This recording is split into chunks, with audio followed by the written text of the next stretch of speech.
드디어 우리가 대륙을 건너서 중동으로 넘어왔습니다. 기다리고 기다리던 시간인데요. 이수 교수님, 예, 드디어 예. 시작하실 수 있겠네요. 아, 많이 배웠고 근데 뭐 우리 얘기와 같이 또 다른 세상 얘기도 같이 하면 훨씬 비교가 되고 흥미진진하지 않겠어요? 저는 뭐 또 과거사 이런 쪽에는 이제 경험이 없기 때문에 일단 뭐 이 사람 또 우리 라틴 아메리카에 못지않게 우리 사회 잘 모르는 분야니까 네, 맞습니다. 저 전반적인 오해도 좀 줄여주고 또 삶과 죽음을 이슬람적인 입장에서 한번 살펴보면 훨씬 도움이 되지 않을까 싶네요. 그리고 우리나라 사람들이 굉장히 궁금해하지만 정보를 거의 찾을 수 없는 것이 또 중동 아닙니까? 네, 네. 그러니까 지금 제가 볼 오해도 때는 많이 하는 것 같고. 라틴 아메리카는 한국의 뉴스에서 베네수엘라 사태 말고는 요즘 올라오는 게 없잖아요. 사실은. 네. 근데 중동은 매일 뉴스에서 매일 다루어지는. 매일 네. 왜냐하면 자살 폭탄 테러, 그렇죠. 뭐 다른 거 뭐 안 다뤄지는 경우가 거의 없습니다. 네. 사실은. 정말 시작하기 전에 중동 정말 이 폭력, 테러 이러면 정말 중동이잖아요. 실제로 선생님께서 중동 사람들을 만나면 그 사람들이 그렇게 좀 폭력적인 성향이 있습니까? 현실로 보면 이제 지금 테러의 한 80%가 이슬람권에서 일어나죠. 그건 다시 말해 그만큼 불편함과 부당함과 저항이 많다는 얘기잖아요. 뭐 그러니까 갈등이 많다는 그건 인류 사회에 저는 뭐 우리가 인류학을 하지만 이 어떤 사람이 특별한 폭력적 문화인자가 많다 적다 그렇게 얘기할 수 없잖아요. 네. 사람이 가지고 있는 그 분노와 또 폭력 지수는 비슷하다고 봐요. 그게 어떤 사회적 현상에서 그것이 과도하게 표출되는가 그걸 우리가 살펴봐야지 이제 표면적으로 나타나는 폭력 행위만 가지고 그 사람이 폭력적이다 아니다 뭐 그거는 좀 동의할 수 없고요. 그만큼 이제 서구와 이슬람 세계는 1200년이라고 하는 지울 수 없는 지배 피지메이 트라우마가 있습니다. 그 생각이 왜 있어요? 그 미국 이라크 가만히 있는 나라 침공했잖아요. 네, 맞아요. 그것도 거짓 전쟁이잖아요. 뭐 대량 살상 무기가 있다, 뭐 핵 무기가 있다, 뭐 어쩌고 저쩌고 네 가지 명분을 가지고 한 나라를 초토화시켰는데 네 가지가 다 완벽한 거짓이라는 게 밝혀졌잖아요. 그게 이제 그렇지만 이제 그 당한 사람들은 이라크 전쟁 동안에 그 민간인 학살된 것만 한 50만 명이 넘거든요. 근데 직계 가족을 한 6명이라고 하면은 자기 가족을 잃은 사람이 수백 명이 있는 거예요. 저는 이렇게 생각해요. 사람의 생명의 무게는 동등하다. 어떤 부자고 선진국이라고 생명의 가치가 더 있지는 않다. 생명의 무게는 동등하다. 이 가치를 우리가 절대로 놓쳐서는 안 될 것 같고 자기 생명이 가장 소중하고 그다음에 가족의 생명이잖아요. 그러니까 눈앞에서 저 가족의 생명을 잃은 사람이 수백 명이 있다는 것은 이걸 어떤 논리와 합리적 이성으로도 우리가 설명할 수 없는 극단적 분노 집단이 있는 거예요. 또 이제 거기다가 플러스 알파로 유목사회이기 때문에 유목사회든 디아나, 인티캄이라고 하는 복수 문화가 있습니다.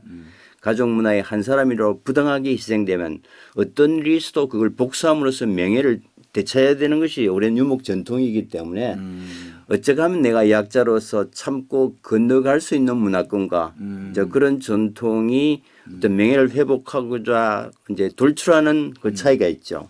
그런 면에서 이제 특히 중동 아랍 사람들은 유목적인 전통이 강하기 때문에 이제 그런 명예에 대해서 참거나 인내하고 덮고 가지 못하는 성향이 강하다고 보여지는 거죠. 그러면 그런 측면에서 말고 다른 의견을 내는 학자들은 조금 있거든요. 다른 예를 들어 가지고 인류가 전쟁과 폭력이 시작된 것은 정착 생활을 했기 때문이다. 왜냐하면 지킬 땅이 생긴 거죠 이제.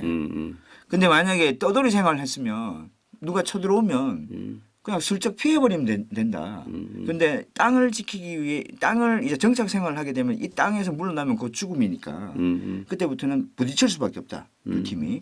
그럼 아까 이야기하신 측면에서 유목민족은 오히려 그런 측면에서 약간 효율적으로 피하거나 아니면 이럴 가능성이 많을 가능성이 좀 있지 않을까요? 뭐 그런 이론은 맞지만 그러나 유목이라는 것이 이제 수천 년간 내려왔던 DNA 한 부분이지 99%의 삶이 이미 도시 정조화돼 있잖아요.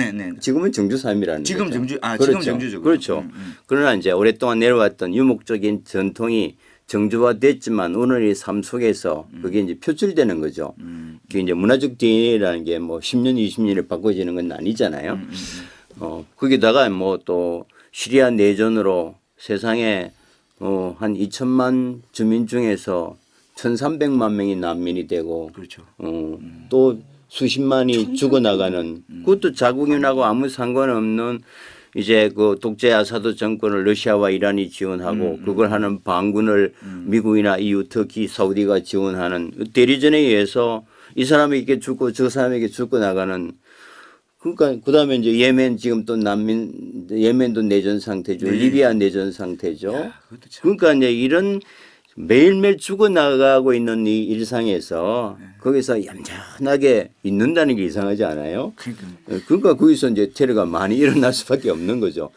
그러니까 이제 공권력을 가지고 국가가 하면은 이거는 굉장히 공권력인 이름으로 이제 정당화되는데 국제법을 위반하고 유엔 안보리 기린을 위반해서 남의 국경을 침략하는 것 그리고 그것이 비무장된 민간인을 겨냥한 폭력을 우리가 테러라고 한다면 그러니까 이제 국가에 의한 이제 스테이트 테러리즘, 국가 테러에 대해서는 우리가 공권력이라는 이름으로 그게 크게 제식하지 않는데 거기에 대한 저항하는 사람들이 저항할 수 없으니까 미사일 대신에 자기 몸에 미사일을 감고 몸을 던지는 자살 폭탄 테러를 반인륜적 이제 폭력이라고 이렇게 우리가 정의 내리니까 이제 없어지지 않는 거죠. 그러니까 우리가 동시에 부당한 국제법을 위반한 민간인을 겨냥한 국가 테러와 거기에 저항하는 이런 소위 말하는 자살 폭탄 테러가 인류 사회가 동시에 제거되고 이걸 이제 완화시키자고 하는 노력을 하지 않으면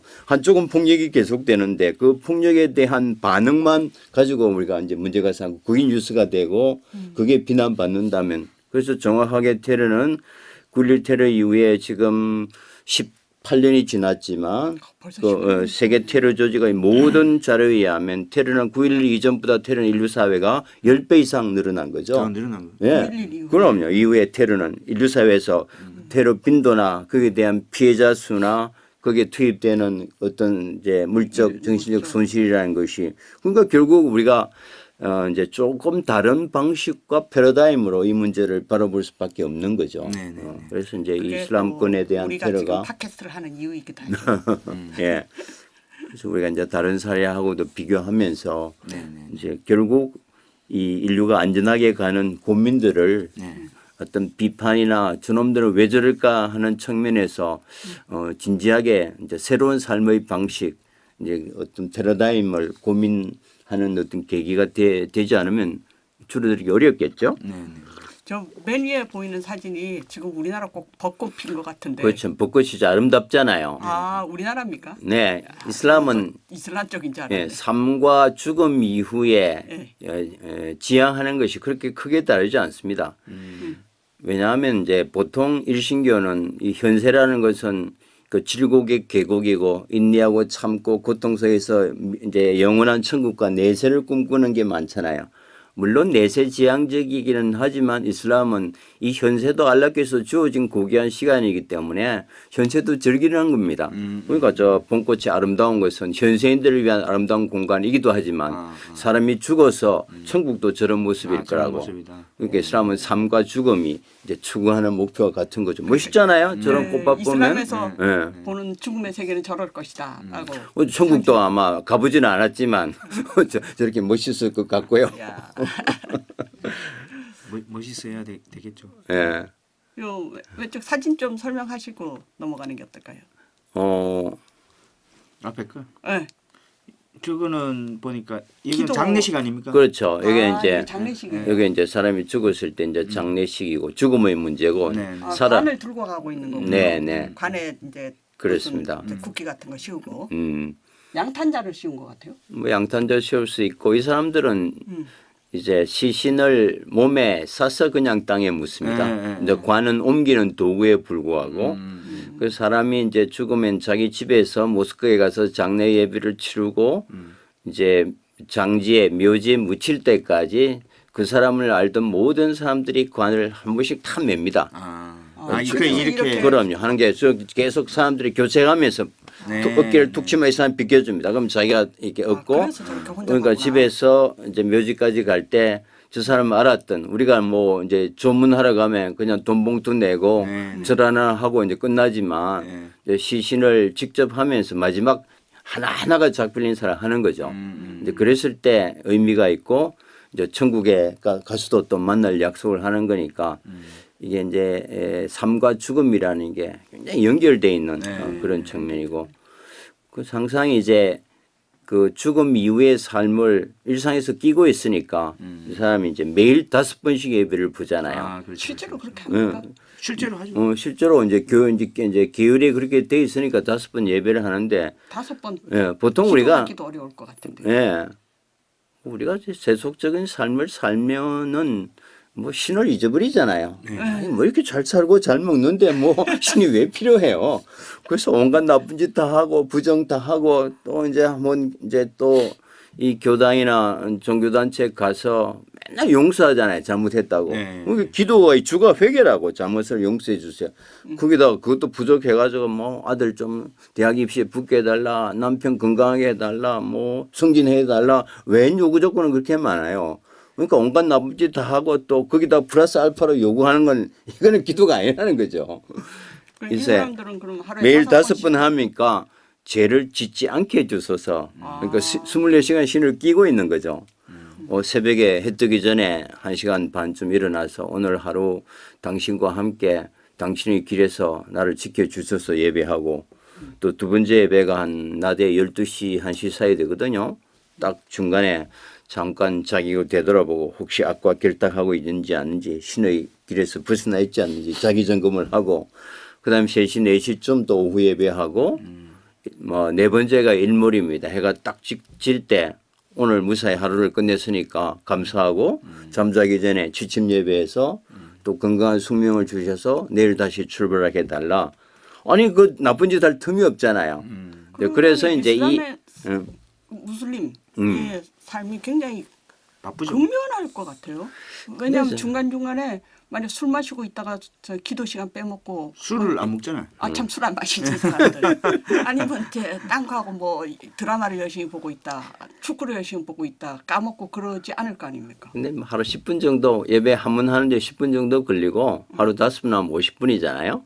근데 딱 그 시간에 보는 건 아니고 예를 들면은 이제 두 번째 예배가 12시면 다음 오후 예배가 4시면 4시간 시차가 있잖아요. 다음 예배가 시작되기 전까지만 보면 되는 거예요. 일하다가 한 10분 시간 내서 보면 되니까. 그게 뭐죠? 이거 um지 않습니까? 이게 아잔이라고 그러죠.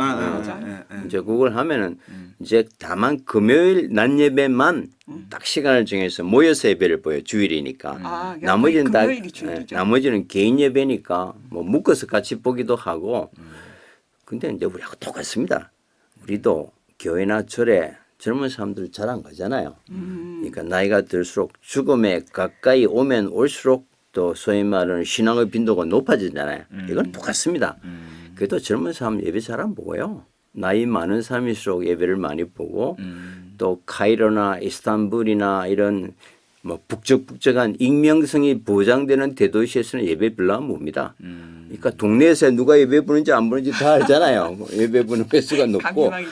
그러니까 이제 뭐 5번 예배 본다는 그게 좀 굉장히 거창스럽게 보이지만 실제로 이게 뭐 개인적 자율이니까. 저는 사실 이슬람 국가 중에 가장 흥미로웠던 곳이 이스탄불인데 거기 사람들은 진짜 안 보는 것 같더라고요. 정말 저도 이스탄불에서 한 사람도 이스탄불 사람들은 근데 술도 잘 먹고 술도 잘 먹고. 그거 제가 이제 뭐 저는 이스탄불에 10년 살았지만 그 블루모스크 앞에 뭐 한 5만 명이 예배하거든요. 도로가 마비되고 땅바닥에서 신문지 깔고 예배해요 금요일 날.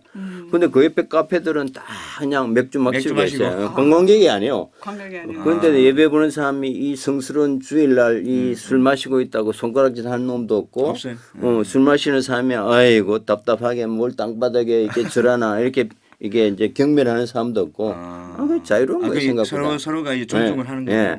그러나 이제 사우디 같은 데는 문제지. 사우디는 큰일 나잖아요. 그걸 딱 보니까 뭐 예배 안 보면 막 이제 회초리 다니면서 예배 보러 가라고 막 살라 그럽니다. 예배를 살라라고 그러는데 그다음 가게 문 다 닫고 그 원놈이 가게 문 닫은지 안 닫은지 보이니까 별로 보기 싫어도 다 보러 가야 되잖아요. 오, 그러니까 이게 이제 사우디아라비아. 사실 사우디가 이슬람권에서는 가장 폐쇄된 폐쇄된 거죠. 가장 전근대적인 이슬람sam을 고집하는 데가 사우디고요. 그래서 우리가 이제 흔히 사우디야말로 이슬람의 거울이고 텍스트라고 생각하는데 정반대로 생각하시면 이슬람 사회를 훨씬 더 잘 이해할 수 있습니다. 그리고요, 참 이 이슬람과 무슬림이 뭐 차이가 뭡니까? 이제 이슬람은 우리가 이제 무슬림을 많이 듣잖아요. 이슬람은 이제 종교적인 거고요. 예. 이슬람은 이제 종교의 이슬람은 문화적 개념입니다. 그러니까 이슬람 건축, 이슬람 예술, 뭐 이슬람 음식 할 때는 이슬람 문화적인 네네네. 개념이고 그래서 종교를 딱 떼놓고 얘기할 때는 이슬람교가 되겠죠. 그다음에 무슬림은 이슬람교를 믿는 신자들을 무슬림이라 그래요. 그래 기독교인이면 기독교인, 기도 불교도, 크리스찬 불교도 예, 이런 크리스찬에 해당되는 것이 무슬림입니다. 무슬림이고 그러니까- 우리말로 하면 이슬람 교도겠죠. 그걸 이제 아랍어로는 무슬림이라 그러고 이 사람들이 가서 예배보는 이제 교당을 마스짓 또 영어로는 모스크라 그러고 그러면 아랍 국가 중에서도 내가 이슬람교를 믿지 않으면 무슬림이 아니네요. 그렇죠. 그냥 맞습니다. 그러니까 국민이라고 해요. 아랍에도 그러니까- 크리스찬들이 많습니다. 많죠. 그러니까- 한 2천만 이상의 아랍인 크리스찬들이 있습니다. 그게 오리지널 크리스찬입니다. 그러니까 예수님이 저 베들레헴에서 나셔서 예루살렘에서 십자가 당하시는 그 일대가 초기 기독교잖아요. 중동이. 그러니까 이제 뭐 그게 로마에서 나중에 밀라노 칙령 이후에 기독교가 공인되니까 300년대 이후잖아요. 그러니까 예수님 탄생부터 300년 동안 크리스찬들 다 어디가 있었나요? 중동에 살고 있습니다. 그게 오리지널 이제 크리스찬들이 많이 있습니다. 특히 시리아, 이집트의 곱틱이 한 800만 정도 되고 시리아, 요르단, 레바논, 모로코, 터키, 이란 쪽에 초기 기독교인들이 지금 많이 살고 있습니다. 그래서 뭐 용어부터 먼저 하면은 우리가 참 복잡하잖아요. 그렇죠. 조금 전에 이제 선생님 말씀하셨더니 무슬림은 뭐고 이슬람은 뭐고 중동은 뭐고 아랍은 뭐고 서아시아는 뭐고 무슬림이 전 세계에 정말 많이 퍼져 있는 그러니까 것 같아요. 서남아시아는 뭐고 지금 그쪽에 대학원 시험 보면요. 잘 못 이슬람 전공하겠다는 사람들도 저거 시험 내면 정확하게 전 사람 거의 없습니다. 그만큼 복잡한 거죠. 그래서 이건 용어부터 조금 정리하고 갈 필요가 있을 것 같은데 네. 중동은 19세기 말 대영 제국 시대 때 영국이 세계를 지배하기 위해서 만들어 놨던 이게 이제 지오폴리티카라는 지정학적 용어입니다. 영국의 그린지 그러니까 우리가 극동, 중동 그러면서 그린지 그쪽에서 천문대를 세상의 중심으로 하고 이제 오른쪽에 있는 거는 이스트죠. 근데 이제 멀리 있는 이제 동남아까지 포함해서 이거는 극동 파리스트고 가까이 있는 동쪽은 니얼리스트고 지금 아랍에 있는 중간쯤에 있는 건 중동. 이게 지극히 영국 중심으로 만드는 지극히 거야. 영국 중심. 근데 굉장히 재미난 것은 19세기 말 영국이 할 때 니얼리스트 근동은 어디였냐면요. 근동은 그리스를 포함한 이게 동유럽, 지금 동유럽이 근동입니다. 왜냐하면 동유럽 발칸 제국은 그렇습니다. 그게 다 포함되는 예. 거예요? 왜냐하면 저는 터키만 있는 줄 알았어요. 19세기 말이라는 것이 이제 지금 우리는 보편 사상이 이제 뭐 양성평등이나 자유, 인권 이런 게 보편적 사상 가치잖아요. 19세기 말 서양의 인식 세계를 지배하던 보편 가치는 세 개입니다. 다윈의 진화론, 그 다음에 이제 백인종 우월주의, 게르만 민족 우월주의, 그 다음에 로만 카톨릭 중심 사상. 이건 절대적 보편 가치입니다. 그런 이제 시대 상황에서 이미 1054년에 동서로마가 이제 분리되면서 그리스나 러시아 쪽의 정교는 이거는 완전히 사탄이고 이단입니다. 그러니까 이제 동유럽도 이제 소위 말해 슬라브 쪽이잖아요. 그리스 종교가 사탄의 종교라고 그렇죠. 취급된 거예요. 이단이죠. 이미 19세기 말, 특히 19세기 말은. 그 그러니까 카톨릭의 일파 아닙니까? 그렇지만 이제 11세기에 완전히 하기 때문에 그래서 동양에 더러운 피가 섞여 있는 이 바이잔틴이 섞여 있는 그리스와 러시아 정교를 유럽의 본류로 받아들일 수는 없는 겁니다. 없죠. 그래서 이걸 오리엔트로 그냥 잘라버린 겁니다. 그렇죠. 이제, 그래서 오리엔트 그래서 특급이- 이제 근동이 되고 중동이 되고 극동이 됐던 거예요. 근데 문제는 이제 우리가 이제 2차 세계대전 이후에 세계 중심이 미국으로 옮겨가잖아요. 네. 그때 이제 뭐 폴란드나 체코나 동유럽의 많은 사람들이 아메리칸 드림을 꿈꾸고 미국으로 갔잖아요. 이제 미국적 입장에서 세상을 보니까 아니 이제 근동의 개념이 없어진 거예요. 없어졌죠. 영국적 입장이 근동인데 그래서 이제 내가 미국에 있을 대학에 보니까 미국 입장에서는 근동과 중동을 합해버린 거예요. 그래서 어떤 대학은 근동학과고 어떤 학과는 중동학과, 어떤 학과는 또 중근동학과야. 커리큘럼에 가르치는 건 똑같아. 그러니까 이제 지금 미국이 보는 근동은 그러니까 이제 옛날 이제 영국이 받은 근동이 갈 데가 없으니까 이제 동유럽이라는 개념이 새로 만들어지는데 사실 동유럽 가서 동유럽 가면 되게 싫어해요. 중부 유럽이잖아요. 중국 그 사람도 유럽의 중심인데 미국 입장에서 이제 근동을 대신하면서 동유럽이 만들어진 거예요. 그러니까 우리가 이제 극동은 사실 우리 기분 나쁘잖아요. 제국주의가 만들어놨던 것이니까 우리나라 사람들은 화끈하게 하잖아요. 극동 왜 제국주의 용어를 우리가 선화해서 80년대쯤 민중사관이 일어나면서 확 따바뀌었어요. 동아시아로. 동아시아. 저도 어릴 때는 네, 극동이라는 동아시아. 용어를 들은 것 같은데. 그래서 몇 개 남아 있어요. 우리 극동방송, 그다음에 경남대학교 극동문제연구소, 그렇죠. 극동여행사. 아마 이건 상표 등록이 돼 있어서 바꾸기 어려운가 봐요. 진짜 화끈하게 바꿨습니다. 근데도 우리 이제 그럼에도 불구하고 중동은 그냥 쓰잖아요. 우리 것만 바꾸면 되지 남은 건 상관없다 이거지. 극동 여행사는 잘 나가는 여행사인가요? 그러니까 그런 거 뭐 바꾸기 오랫동안 상표 했으니까 바꾸기 어렵겠죠. 그러니까 결국 내가 이제 그렇게 불편하게 아니라고 생각하면 나와 다른 사회나 생각도 우리가 같이 봐줘야 되는 거죠. 만약에 그래서, 우리가 중동이라는 용어를 안 쓰면 교수님 뭐 어떤 용어를 그래서 이제 쓰는지. 그다음에 이제 얘기할 거예요. 일본 중동 안 씁니다. 일본 외교부. 대만도 외교부 다 서아시아라고 씁니다. 예. 서아시아. 우리는 그러니까 우리 중심으로 보면 서쪽이네요. 그렇죠. 우리는 모든 외교부 편제가 미 국무성하고 1대1로 매치가 안 되면 뭐 큰일 난 줄 알아요. 외교부 망한 줄 알잖아요. 그러니까 거기 우리는, 있는 건 여기도 있어요. 네, 우리는 뭐 죽기 살기로 중동을 굉장히 씁니다. 자주적이시고. 일본만 해도 중동 안 씁니다. 외교부에. 대만도 서아시아라는 개념을 쓰고요. 그러네요. 서아시아 예. 역사학계. 예, 서아시아는 대한민국 역사학계에서 씁니다. 우리나라 우리나라에서도 지리학계에서는 서남아시아하고 씁니다. 서남아시아나 서아시아가 지금 전부 다 중동을 말하는 거예요. 그렇죠. 뭐. 근데 지금 이제 이게 헷갈리네. 재미난 거 보세요. 네. 사실 초등학교 때는 우리가 다른 역사나 문화에 대해서 체계적으로 잘 안 가르쳐요. 그러나 우리가 이제 중1 사회에서 처음으로 이제 글로벌 문화와 역사를 가르쳐요. 현재 우리나라 중학교 1학년 사회교과서 중1의 전반부는 세계 지리편이고 후반부는 세계 역사편이에요. 근데 현재 우리나라 대한민국 중1 사회교과서에 예를 들면 사우디아라비아는 지리편에서는 서남아시아로 분류되어 있어요. 똑같은 교과서의 역사편에는 서아시아라고 되어 있습니다. 이게 역사학계 지리학계 밥그릇 싸움 때문에 영어 통일 절대로 안 되는 겁니다. 그러니까 백제와 같은 깨끗한 우리 아이들이 처음으로 이제 글로벌에 눈뜨게 될 때 아니 똑같은 지역이 어떤 놈은 서아시아라고 그러고 어떤 놈은 서남아시아 그러니까 그가 평생 안 바뀌는 겁니다. 그러니까 참 이게 우리 교육이나 신문 같은 데서는 중동이라고. 예. 그래서 역사학계는 서아시아, 지리학계는 서남아시아. 가르치는 지역은 비슷합니다. 그럼 아랍은 뭔가? 아랍은 이제 이슬람권의 한 부분이지만 아랍은 사실 문화적 개념입니다. 세 가지.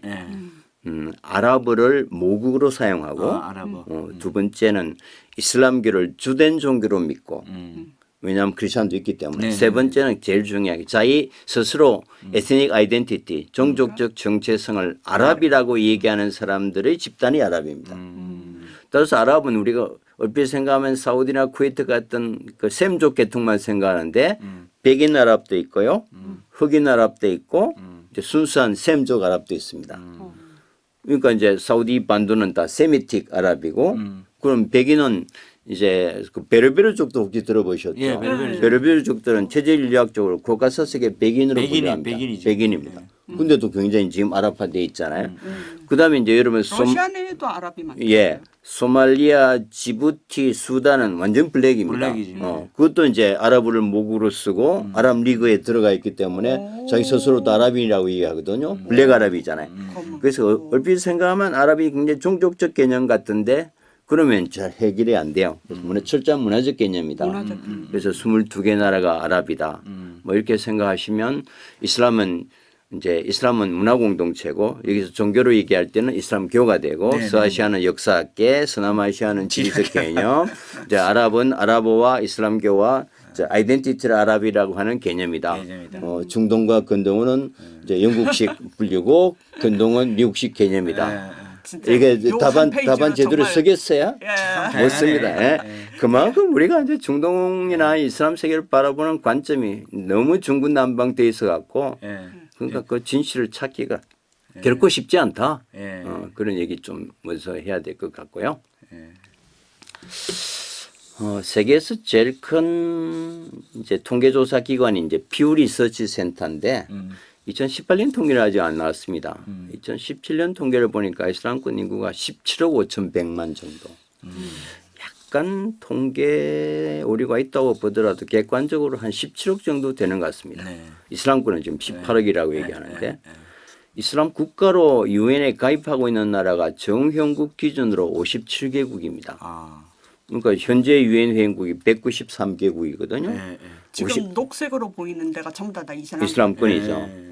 그러니까 193개 중에서 57개국 이제 17억 인구면 지구촌 4분의 1에 해당되는 세계 최대 단일 문화권이잖아요. 그렇죠. 이제 그리고 우리가 사실 굉장히 경제적인 파트너 대한민국이 사용하는 에너지의 약 80% 이상을 또 이 세계에 의존하고 있는데도 그다음에 70년대, 80년대 우리가 중동의 노동자로 갔던 사람들이 연인원이 110만 명 정도 됩니다. 20년 동안. 생활 배낭여행 간 거 아니잖아요. 그렇죠. 돈 벌러 갔죠. 거기서 3년, 4년 현지에서 뿌리를 내리고 1차적 체험을 한 자국 인적 자원을 100만 이상 가지고 있다는 것은 OECD 어떤 국가도 그런 인적 자원을 갖고 있지 못합니다. 그런데 우리는 이게 이제 R&D나 전문가 숫자나 논문 인용 지수나 모든 데이터를 다 분석해 봐도 중동 이슬람권에 대한 우리 학계의 그 지식 수준은 OECD 35개국에서 지난 10년간 맨 하위입니다. 그럴 것 같아요. 그러니까 결국 이제 우리가 저도 지금 아프리카가 저렇게 많이 이슬람권인 줄 몰랐어요. 아, 그래? 그러니까 우리가 이제 이런 인식의 편중과 왜곡이 얼마만큼 심각한가 하는 이제 그거 지금 이제 이 그린벨트라고 이제 흔히 얘기를 하는데 아프리카 최대 종교고요. 뭐 중동은 말할 것도 없고 중앙아시아가 최대 종교. 스탄자 붙은 나라들. 거의 다. 예. 카자흐스탄, 우즈베키스탄, 키르기스탄, 투르크메니스탄, 타지키스탄, 남쪽의 아프가니스탄 이제 그리고 지금 파키스탄까지. 아시아도 지금 많이 포함되는데요. 예. 아주 동남아 최대 종교. 동남아 최대 인도네시아, 말레이시아, 브룬나이, 태국이 한 500만 있고요. 필리핀 남부의 민달라위 한 500만 정도 되고. 그래서 세상은 이제 랜드 문화권과 스탄 문화권입니다. 네, 그렇죠. 영어로는 랜드잖아요. 잉글랜드, 핀란드, 타일랜드. 띠에라. 저는 그 땅이란 나머지 이제 이슬람권에서는 페르시아 말로 스탄은 땅이란 땅이라고 거거든. 하죠. 그러니까 우즈벡이 산다고 우즈베키스탄. 결국은 땅. 그러니까 이제 맨날 우리는 랜드는 굉장히 좋은 나라 같은데 스탄은 별로 안 좋은 나라 같잖아요. 이제 그런 측면도 있고 중국에도 뭐 최대 소수민족 중에 하나고요. 유럽에 한 3,500만 정도. 유럽의 두 번째 종교입니다. 가톨릭 1등, 이슬람이 2등, 개신교가 3등이고요. 미국이 한 800만, 미국의 모스크가 한 2,000개 정도 되니까 유대인 숫자와 이슬람 숫자가 비슷합니다. 여기 이제 가운데 이제 좀 메카잖아요, 사우디에서. 네네네. 메카에서 가장 오른쪽 끝에 있는 게 코리아입니다. 아. 그 다음에 메카에서 출발해서 가장 서쪽 끝에 있는 게 쭉 하면 브라질일 거잖아요. 그 세계에서 이슬람이 가장 미약한 데가 코리아와 브라질인 겁니다. 보면 아시겠죠. 제일 먼 거리가 제일 먼 곳이. 그러니까 우리가 이제 이런 지리적 공백 때문에 이제 소통과 이런 게 없었기 때문에 우리가 이 지역에 대한 이해가 좀 일치할 수밖에 없었다.